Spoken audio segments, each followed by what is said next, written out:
Hello, everybody. Scott Golden here with the SmackDown review for the 5th of March 2021. By far, this is the most abysmal build to WrestleMania I've seen in my 32 years as a fan.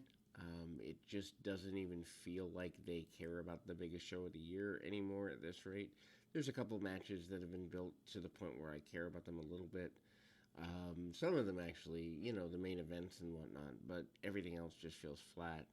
So anyway, they recap Edge winning the Rumble and choosing his opponent as Roman Reigns for WrestleMania 37. Cole standing in the ring. He introduces Daniel Bryan. He notes that the winner of this could change things. He explained that if Bryan wins tonight, he gets a shot at Fastlane. Which, why even have a Fastlane show? I know it's because we used to have pay-per-views every month when there was a wrestling war, but there isn't a wrestling war anymore, and your company is slowly becoming abysmally bad. So why not make pay-per-views special like AEW does, or even Impact to that level sometimes makes at least a few of their pay-per-views a year special. Anyway, Cole points out main event of Bryan and Edge against Reigns and Uso. He wonders why Bryan would rather have a title shot than being in a tag team match. Bryan responds that no one asked him to be in a tag team match. Bryan says he knows that the dream match is Edge versus Reigns.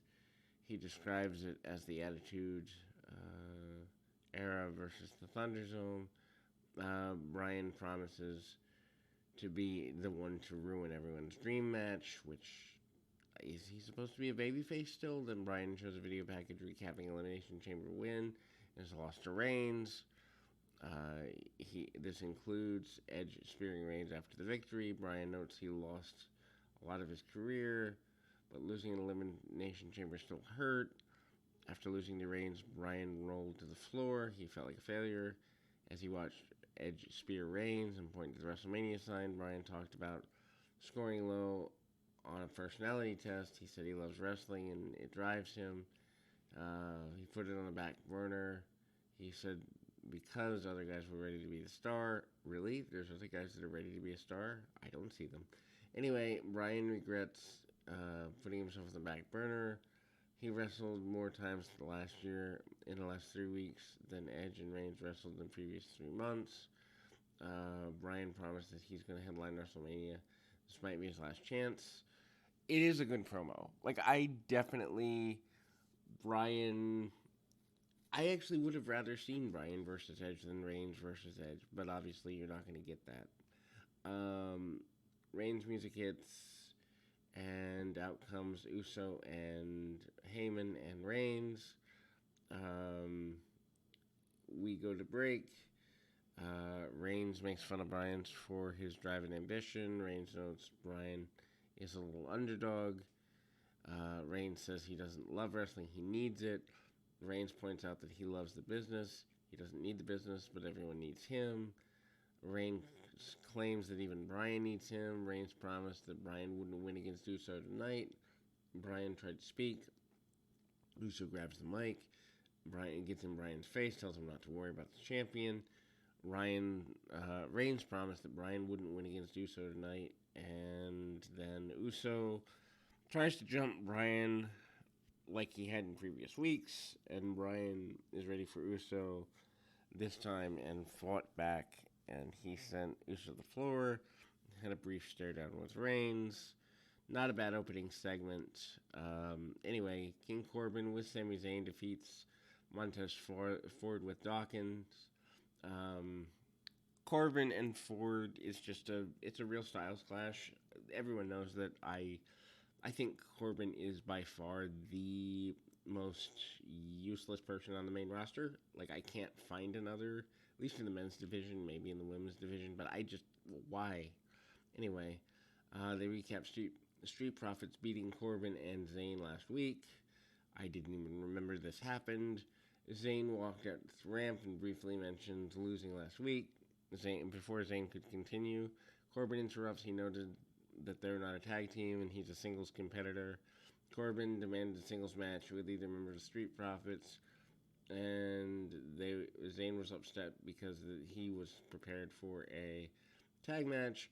Ford hit an early advantage, goes nuts on Corbin. Corbin takes over after hitting a spine buster on Ford, slows the pace down, but Ford fights back. Ford hits a standing moonsault for near fall, starts to climb the ropes. Zayn causes a distraction. Corbin attempts to roll up. Ford rolls through, hits an enziguri. Corbin hits the end of days on Ford for the win. Um, Poor Montez Ford. He's got so much talent, and to be losing to Corbin's just sad. Post match, Zayn points out that he helped Corbin, so Corbin helped him. Dawkins then knocked Zayn off the apron and lands on Corbin. Corbin was furious and refused to help Zayn.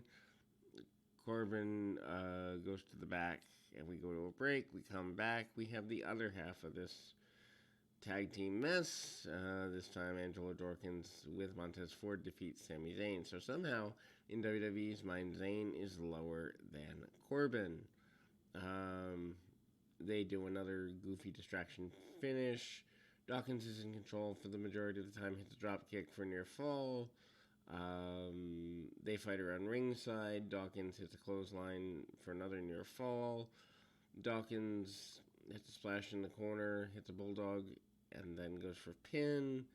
Zayn blocks a suplex. Dawkins hits a neckbreaker near fall. I will say, Dawkins and Ford are really good at actually making wins and losses act like they matter. Dawkins avoids a blue thunder bomb. Zayn hits an exploder suplex in the corner. Zayn sets up the kick. Ford is yelling at the documentary crew. Zayn gets a roll. Dawkins gets a roll up for the win. Zayn freaks out. He's mad at the documentary crew for all this. Reginald approaches Carmella with a bottle of champagne. She yells at him for helping Sasha Banks the last few weeks. Carmella knocks the champagne out of his hand and fires him. Then we go to Dominic Mysterio with Rey Mysterio defeating Chad Gable with Otis. The match was fine, although it was short. They do some chain wrestling. Gable gets a wrist lock, and then Mysterio sends him to the floor. Mysterio takes over.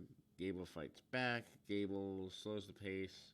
Mysterio hits a Rana, attempts a tornado DDT. Gable avoids it and hits a tiger suplex for near fall. Gable goes for a moonsault. Mysterio moves out the way. Finish comes with a roll up. And I mean, why? Like roll ups. Roll ups are used when you want a surprise victory. When you have multiple per show, or if you have multiple shows, multiple per week, all it all it says is we don't care about getting people's finishers over. We don't care about getting people over strong. We just want to get out of matches, which is just stupid. Anyway, post match, Ray hits a drop kick on Otis, senton off the apron. I don't even get the Otis thing why he's still employed. I guess they think he's got good technical ability for a bigger guy, whatever. Recap, Cesaro giving Rollins a giant swing last week. Caleb Braxton interviews Seth Rollins. Rollins is angry over the actions of Cesaro. Murphy shows up and offers to help Rollins with the Cesaro problem. Cesaro sends him away. Bianca Belair defeats Shayna Baszler. This was good. It was way too short, but that seems to be a theme around here. They recap Baszler kicking Asuka's teeth out of her head. Sasha Banks comes to ringside with Reginald follows behind her.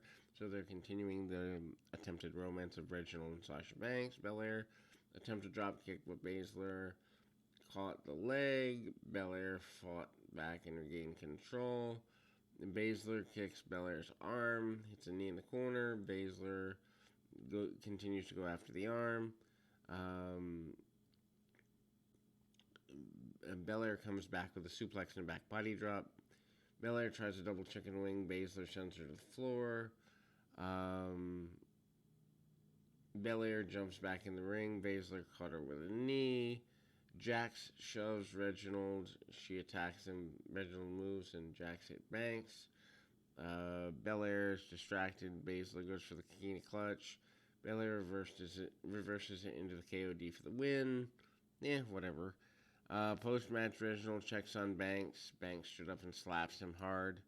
Roman Reigns speaks with Jey Uso, notes that if Uso loses, he's embarrassing the family. Uso promises to win.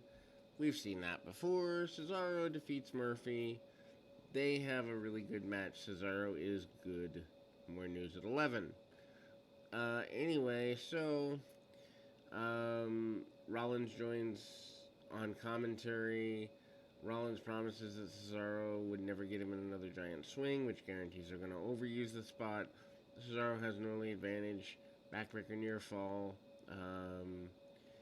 Murphy hits a dive to the floor, hits a Meteora. There's another near fall. Cesaro fights back, nails Murphy with an uppercut comes off the top rope. Cesaro follows up with a series of uppercuts in the corner. Cesaro uses a giant swing and a sharpshooter for a win. Rollins applauds post-match. Reginald's trying to make it up to Sasha Banks. She yells at him to leave her alone, slams the door in his face.